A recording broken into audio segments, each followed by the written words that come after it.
Okay, so yeah, again, I'm Michael, Quality Fireplace and Chimney Service. Started this business 29 years ago. Probably don't look that old, but I was actually a senior in high school at the time. So, and put myself through college doing it, and then did it part-time for a while, and been doing it full-time for about 4.5, 5 years now. So when you call us, the first thing we're gonna do is the most common question I get when people call up, well, what do you charge for a sweep? And I stop and I don't just give them an answer, because before we come out and just do a sweep, we always come out and do a safety inspection.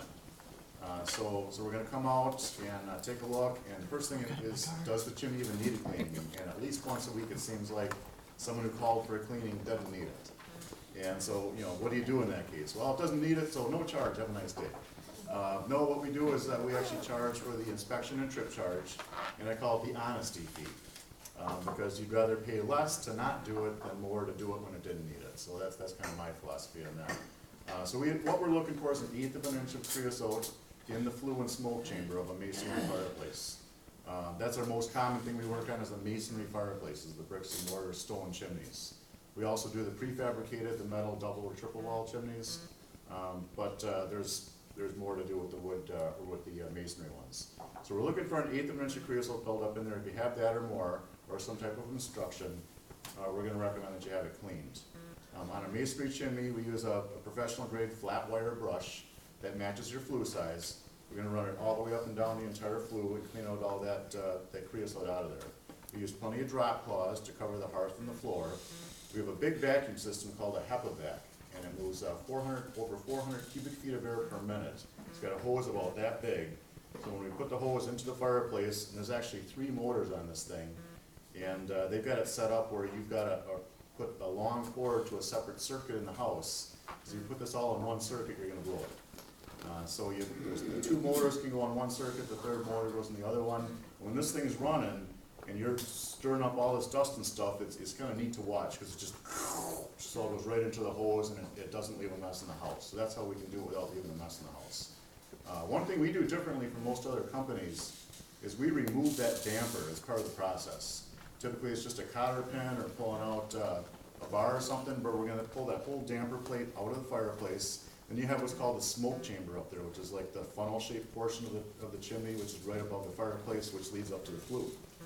And that's kind of difficult to do if you don't have the right equipment, but we have what I call is a whirly-bird, which that's not the real name for it, but I like it, because it's basically a big stick with like a polyethylene strand mop that we attach to the end of a drill, and you put up in there, and I just press the button of the drill, and it just starts whipping around these strands, and it'll knock everything off of the weird shaped part of the chimney. So we get all the stuff off of there. Then there's what's called a rain shelf behind the damper.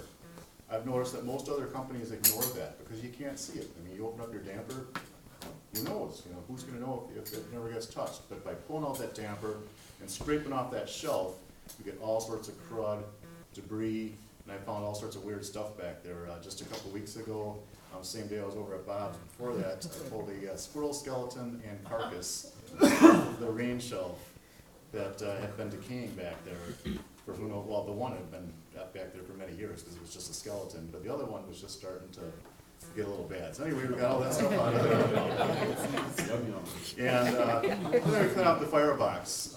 Another thing that we just added recently, which I think also separates us from the pack a little bit, is we use the ChimScan video inspection system. And essentially it's a video camera on a stick that we can put up into the chimney, and then we can rotate it, and it's got autofocus and stuff, and you can actually see what the condition of all the flue tiles in your chimney look like right on the screen at the bottom.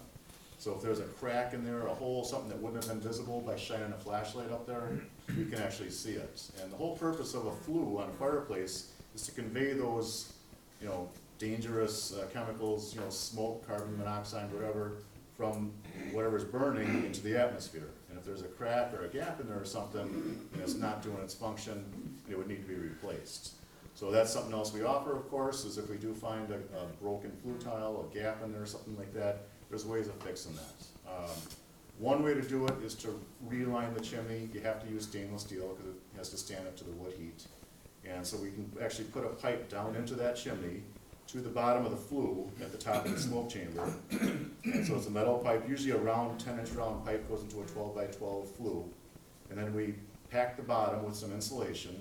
And we go up on top of the roof and we mix up a product called Thermix. It's like a vermiculite. Just put it in a wheelbarrow, add water, mix it up. We put it into the gaps between the circle pipe and the square tile, and it actually fills up that whole cavity. And once it sets, it becomes rock solid, and that's going to hold the liner in place and make sure that it's well insulated. And now your chimney is 100% safe. There's no risk of a flue fire causing damage to the structure, which is the main reason you want to hire someone like us. Because if a flue fire happens up in the chimney and there's a crack, it can get onto the roof or into the attic, take down the whole building. So that's why you want to do that. So dampers is another thing that's really been my specialty. People's dampers are broke. I can usually fix it in a minute or two. But if it's not fixable, we have what's called the top ceiling damper cap. These are kind of cool because if your damper is not shutting tight and you're losing heat up the chimney, that's a lot of energy loss that you're sustaining, and you're just sending your heat from your house right to the atmosphere. So this is a stainless steel chimney cap that we sell. They're real good for keeping out animals, rain, snow, debris, stuff like that. The nice thing about this one is it has an airplane cable that's connected to it. This runs down the flue, and then we mount a little bracket in the firebox, a little pull chain. So, and even a 3-year-old can do this. When you're not burning a fire, you basically just pull it down, and it creates an airtight seal on top. Every cap comes with a tube of silicone sealant. We silicone the top of the flue tile, and that sets right here. So there's no gaps. And then you've got a silicone gasket here, so it makes it airtight. And these things will actually pay for themselves in heat loss savings in a couple of years. So real nice little deals. So also when we're on site, we're going to do a roof inspection, unless it's too dangerous. But we'll get up on top of the chimney.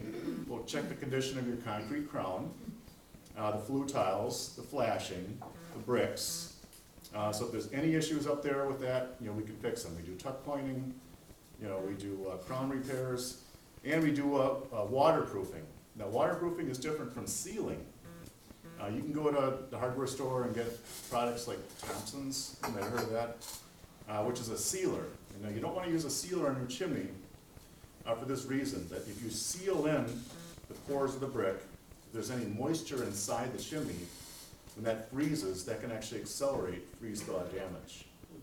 Okay, so the product we use for waterproofing is a repellent. It's called Chimney Saver. It's guaranteed for 10 years, and it contains siloxane. So what that does is it soaks into the exterior bricks and mortar and changes the static charge of the chimney so it's the same charge as water. So since lake charges repel, any exterior moisture cannot get into the chimney, but any inside moisture can still evaporate out. So it's actually 100% breathable and good for your chimney. And there's billions of dollars every year that gets lost in water damage. I mean, guys like Rich, going out and doing rebuilds all the time, because people didn't protect the masonry with their water repellent. So beyond that,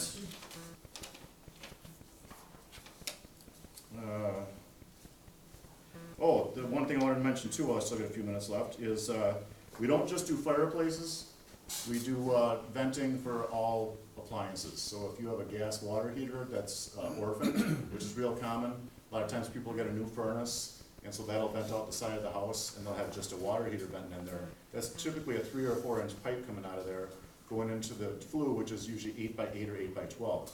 Since that's much too big, there's a lot of moisture in that gas exhaust that cools, condenses, freezes, and causes problems up above the roof line.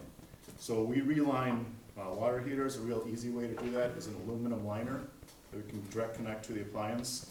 We can also do it with gas furnaces. Now, if you have an oil furnace, it has to be stainless steel, but that can be lined as well.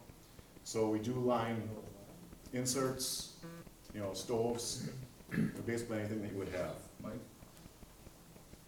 is that a requirement when you go to direct vent for your furnace system? And you're Not still venting in all areas. It's highly recommended, but I don't know that it's required. Okay. There's been a lot of, I've heard a lot of people say, oh, you got to put a liner in here, but some people don't. It works if you don't, but it works better if you do.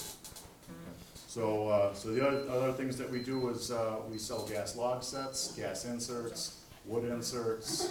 So that's another solution if you have a cracked, liner up in the chimney, is you can put an insert in, which has its own liner connected to the exhaust of the appliance all the way to the top, so the chimney is really rendered, safe at that point. And I guess at this point, I'll answer any other questions. Well, you can stick around for questions afterwards. Okay. Good. Question? Craziest thing you ever pulled out of a chimney? Okay, that was Mr. and Mrs. Tashabalala in Madison about 25 years ago. Had a raccoon that had perished, and it called because it was starting to, rigor mortis and so forth. And when I reached up there, usually I'll just pull a carcass out or something, not so big of a deal. It came out in pieces. Those logs that they sell, you can burn, they're supposed to somehow clean your chimney, they need to do anything. They do help. People who burn in excess of a cord a year, I recommend you clean it every time you burn through a cord. If you're burning in excess of a cord a year, rather than having us come out in February to do it, mid-season, you can use a log, like you said, and that'll help, but even it says right on the log, this does not replace a professional chimney sweep. So it does help, but it doesn't replace us. So it actually is backed by the National Chimney Sweep Guild. Mike, the inspectors that do home inspections, they, at best, they'll go play with the damper a little bit. So if we have home buyers or even just people for their own notice and comfort when having an inspection, what does an inspection cost to come over to the home and do that? We charge $129 for the inspection and trip charge and inspection. We actually had a promotion where you could get that waived, but yeah, that's typically what we have to do because it costs a lot of money to send two guys in a truck out somewhere. So yeah, it's $129 to go out and do an inspection and report, and that's typical for houses on the market. We get a lot of calls from sellers and spurred by buyers who saw something and want to know what it's going to be. So yeah, we do charge to come out and tell you exactly what it's going to be, and then if you hire us, great. If not, well, at least you got some good valuable information.